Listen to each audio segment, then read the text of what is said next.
For established businesses that are, let's say, under $1.25 million that still don't have solid marketing strategies that have been tested and measured and are confident outside of referral and word of mouth, this video is for you. As an owner in a smaller sized but well-established trades business, it's really your job initially to learn something about marketing. We don't need you to learn everything there is to know about marketing and then execute it all yourself. That's not the point. However, the difference between investment and expense when it comes to marketing investment has a lot to do with your education and what you know about marketing, so that you can hold accountable the people in-house that you're having handle some of your marketing efforts, or if you're making an investment with someone outside the business, providing services of marketing for you. If you don't know much about marketing, it's basically impossible for you to hold them accountable to the investment.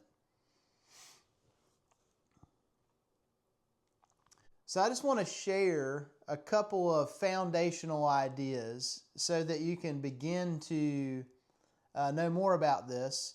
And I want to start with the basics, okay? And this is actually something that many businesses don't have dialed in very well. I'll put it that way. So you'll have a leg up just understanding this foundation over most of the folks that you work around and work with in the field. The foundation of successful marketing is to have a really well-defined target audience. You may have heard terms like customer avatar or persona. The same thing. It's the same thing. So you've been doing this work for a while, and you have an idea of what a great A-grade customer looks like. You could probably give me 4 or 5 or 6 characteristics of what an A-grade customer looks like. My challenge to you, and the foundation being built in a much stronger way for successful marketing, would be to expand that list of characteristics to 15 to 20. A third of those characteristics I recommend should be demographic. Demographics are the geographic area that you want them to be in. Let's see, the size of project that they're interested in. Do they still have kids at home is a demographic. What's their household income? That's a demographic. If they have a certain property size or a certain size of home, those are demographics. So there's dozens and dozens of demographics that we can consider. What goes on this list are the demographics that actually matter for the purpose of helping to identify A-grade customers. So about a third, let's just say you're going to choose 15 characteristics or come up with 15 characteristics. 5 or 6 should be demographic. The rest of them, the other 2/3, should be psychographic. So what type of people are they? How do they make decisions? What's their lifestyle look like? An example of some psychographic type characteristics that speak to the type of person this is. Let's say that there's 2 homes in a neighborhood. The neighborhood values are, the home values are somewhere north or south of $500,000 homes, okay? And you've got 2 homes side by side. They're about the same value, about the same home size. And one home, they haven't maintained their yard in a long time. They obviously don't have a service coming to take care of it. It needs to be painted. It hasn't been pressure washed in 10 plus years, it looks like. The deck or the porch is in disrepair and kind of wonky and dangerous to spend time on. Their backyard looks like a jungle. And then you've got the home next to it, and it's a manicured lawn. There's a little flag in the yard that has the name of the landscaping service that they use. The paint is obviously fresh. The roof's in really good shape. It's crisp, clean. Their patio and deck area has been maintained, and obviously they enjoy spending time outside. And they have a nice grill out back, and that's two very different situations, right? Same neighborhood, houses next to each other.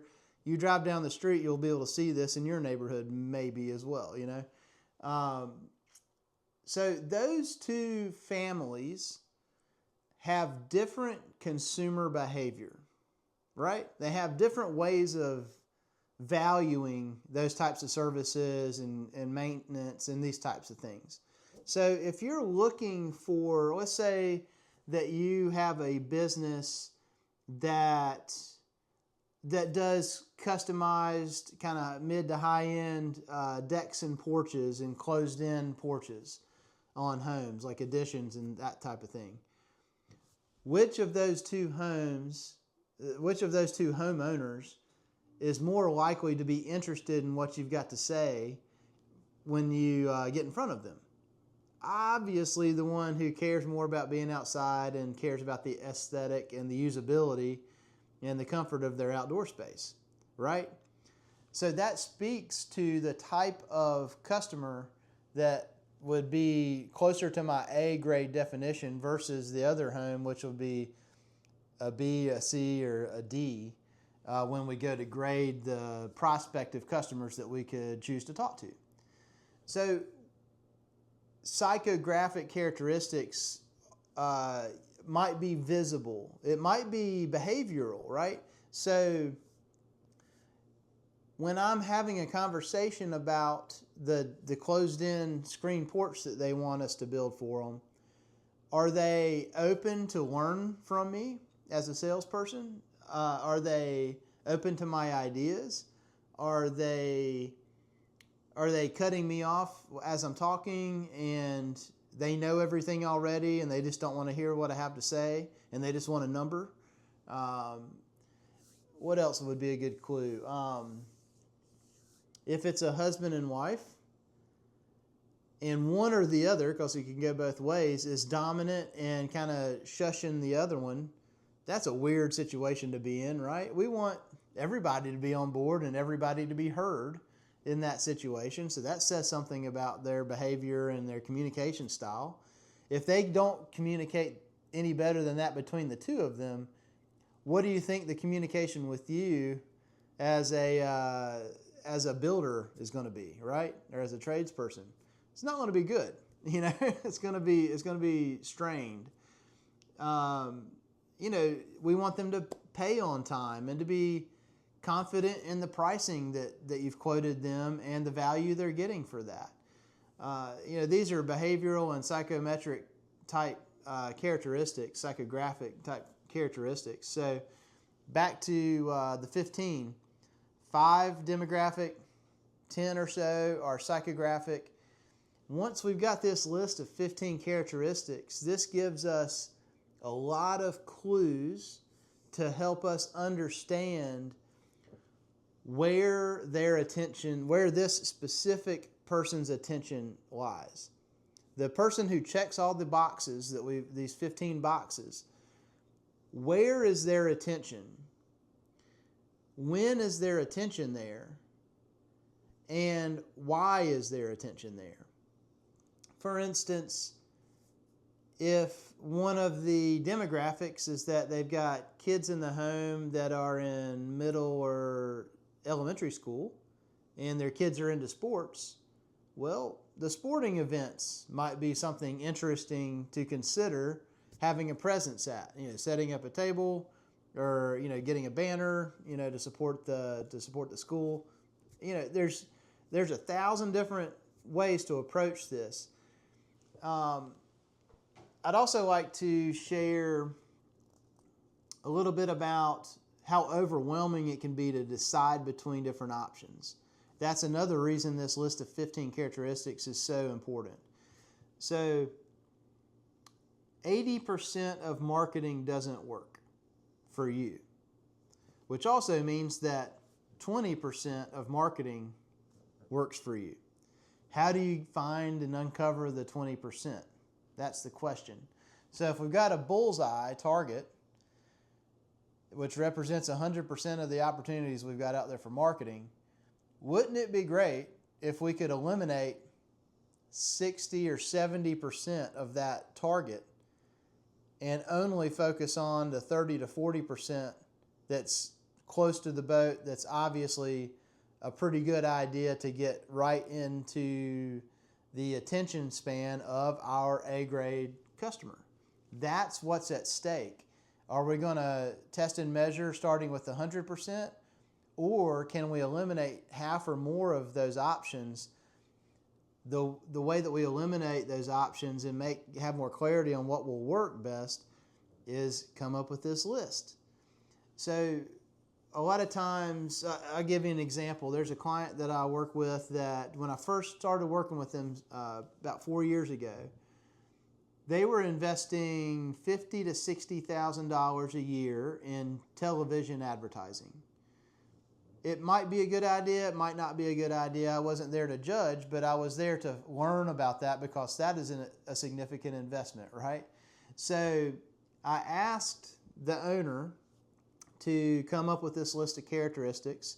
We worked on it. It took a couple of weeks for us to kind of refine it down to a really strong list. Once we had that list, one of my next questions was, with your television advertising, what percentage of the audience of viewers of your television commercial are in your target audience by definition of these 15 characteristics? And he thought for a moment and gave me a pretty accurate answer. He said probably between 1% and 2% of the audience is this target. Now, if he would have said anything 5% or higher, I would have had to correct him because he wouldn't have been living in reality with that. And that was kind of the point. It's like, hey, why don't we get more specific about where we invest the dollars? I'm not suggesting that we just altogether kill that, but why don't we take $30,000 or $25,000 out of that $50,000 budget and put it in a couple of other strategies that are much more targeted to this specific demographic and psychographic person that we've defined, and see how that does. And guess what? It was much more effective with fewer dollars. So what's at stake here is how much time and how much energy and thought process and effort and how many dollars are going to be wasted before you uncover or discover the 20% of marketing that's going to work really well for your business. That's the question here. And without this list of 15 characteristics, I guarantee you it will be a much longer path of trial and error and testing and measuring and a lot of frustration than it needs to be. So hope this was helpful, and I'll look forward to sharing a little bit more with you soon.